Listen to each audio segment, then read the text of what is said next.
Copa do Mundo de Futebol tem levantado várias polêmicas. Uma delas é porque a Argentina não tem negros na seleção. Bom, hoje nós trouxemos a resposta para essa pergunta. Pessoal, esses dias eu vi uma frase na rede social que dizia assim, ó, abre aspas, eu vou colocar literalmente para vocês. Abre aspas. Olha como a história muda as coisas. As seleções europeias colonizadoras estão cheias de homens negros e seleções americanas colonizadas estão cheias de brancos. Fecha aspas. Obviamente que a comunicação aí estava se referindo à Argentina, que há anos não tem o negro convocado. E negro retinto nunca teve, tá? Quando eu falo negro retinto é tipo Vini Júnior. E nesse caso, até a minha sobrinha de 10 anos perguntou por que a Argentina não tinha negro, porque praticamente todas as seleções tinham. E eu pergunto para vocês, por que um país sul-americano colonizado, que recebeu pretos de muitos lugares, que teve dezenas de milhares de escravizados, não tem negros? Pessoal, pega esse censo de 1778 na Argentina. 30% a 50% da população tinha origem africana naquela época. A proporção foi mantida em 1810, com mais ou menos aí 30%. Em 1838, esse número caiu para 25%. Em 1887, essa população passou a compor menos de 2%.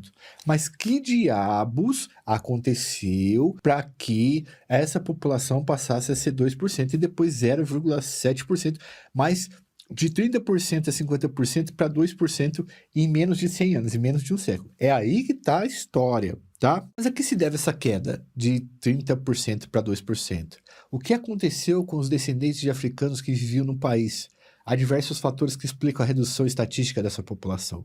O primeiro deles é que a chegada dos imigrantes europeus fez com que a população do país se multiplicasse e iniciasse um intenso processo de branqueamento. E processo de branqueamento que inclusive aconteceu no Brasil, é que eles não conseguiram acabar com todos os negros aqui, né? A gente transformou muitos pardos com a miscigenação do branqueamento. O que acontece, pessoal? Naquele período, no século XIX, existia pseudociências que diziam que quanto mais branca a população era, mais civilizada ela se tornava, melhor ela produzia economicamente. A América, quando fez libertou os escravizados, muitos desses países trouxeram europeus para cá para fazer um branqueamento da população, né? Para mesmo que extinguir de forma política mesmo, biológica, mas com direções políticas, né? Decisões políticas, fazer esse branqueamento. E no Brasil, na Argentina, isso funcionou bastante. Esse é o primeiro ponto que a gente tem que colocar para vocês.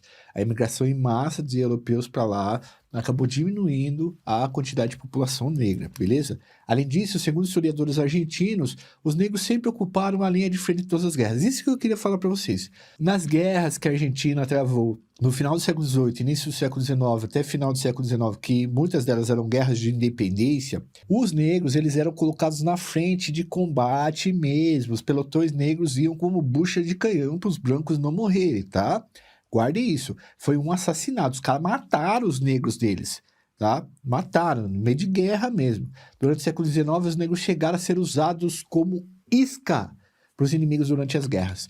Então pegavam batalhões de negros e jogavam eles lá do outro lado, como isca, e o exército dos caras espanhol ia lá para o outro lado, enquanto o exército branco ele podia passar ou podia pegar de surpresa. Então os caras eram colocados para morrer. O processo de abolição da escravatura na Argentina teve início em 1813 e foi confirmado pela Constituição em 1853. Nessa época que estava morrendo negro pra caramba.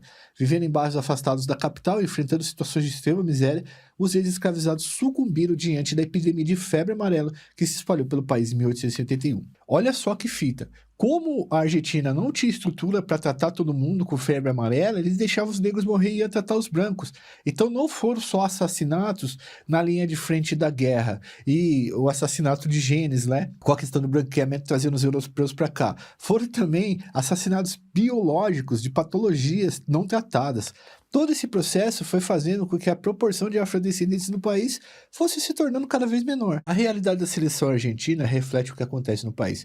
O censo de 2022 estimou que 0,7% da população da Argentina é negra, o que equivale a 302 mil negros no país entre 46 milhões de habitantes, tá? Por que eu dei essa risada? Porque isso aí é o número, é a risada do absurdo, tá? É um número bem pequeno e passa a ideia que praticamente não existem negros no país, e isso contando com negros e o que a gente chamaria de pardos aqui. E é um país da América Latina que recebeu muitos africanos escravizados, tá? Ao longo de mais de um século, apenas 3 jogadores com ancestralidade negra documentada jogaram na seleção argentina. E veja, como eu disse, nenhum deles é o negro retinto, como são encontrados em todos os países da América do Sul, quase todos, né? Porque, como o Vini Júnior, o Pelé, enfim, Djalma Santos. Bom, eu já adianto para vocês que todos jogaram e sofreram algum tipo de racismo ali dentro da Argentina, tá? Nenhum escapou disso. Mas até aí no Brasil também aconteceu. O primeiro foi o jogador Alejandro de los Santos, descendente de angolanos, e ele atuou como reserva na década de 1920 e foi alvo de publicações racistas, né, dos jornais argentinos, como dizendo que ele não era... a Argentina perdia porque tinha negros no time, tá? O outro foi o Héctor Baley, o goleiro apelidado de El Chocolate, né? Vocês sabem por quê. Ele possuía ascendência senegalesa por parte de pai e atuou como reserva imediato de Ubaldo Filol durante as Copas do Mundo de 1978 e 1982, mas não chegou a entrar em campo. A gente tem também o Héctor Henrique, meio-campista conhecido popularmente como El Negro, ou El Negro Henrique. Ele jogou partidas importantes, inclusive na Copa do Mundo de 1986. Ele ganhou vaga durante a competição e fez o famoso passe para o gol do século do Maradona contra a Inglaterra. Henrique era chamado de morocho na Argentina, termo usado para se referir a pessoas com peles não totalmente brancas, que aqui no Brasil se equivaleria mais ou menos aí ao que a gente chama de pardo, tá? Esse não lugar entre o branco e o preto, beleza? Mas para os caras, eles consideram como negros. Para o historiador Felipe Pigna, a redução da população negra repentina se deve ao uso dos negros como bucha de canhão nas guerras da independência, nas guerras civis, da Guerra do Paraguai. Que eu contei para vocês aqui, ó, mas a gente está colocando um historiador aqui para deixar com um argumento de autoridade. Tem outra coisa importante também que a gente ainda não falou, que a gente pegou do Felipe Pigna, que é a baixa natalidade entre os escravizados. Geralmente, os donos de escravizados lá, eles não tinham dinheiro para comprar outros escravizados ou para manter mais escravizados. E uma criança dava um pouco de trabalho para manter uma criança escravizada, porque a mãe tinha que ficar cuidando muito da criança e deixava de fazer boa parte dos afazeres. Então, eles não deixavam as escravizadas engravidarem, tá? Como um carro velho não é... Bom, enfim, não vou entrar nessa discussão nesse momento, talvez a gente faça outra discussão.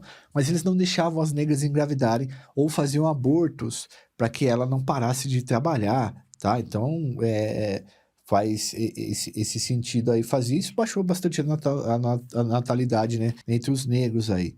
Então, todos esses fatores unidos, eles fizeram com que realmente, mano, os negros fossem assassinados na Argentina.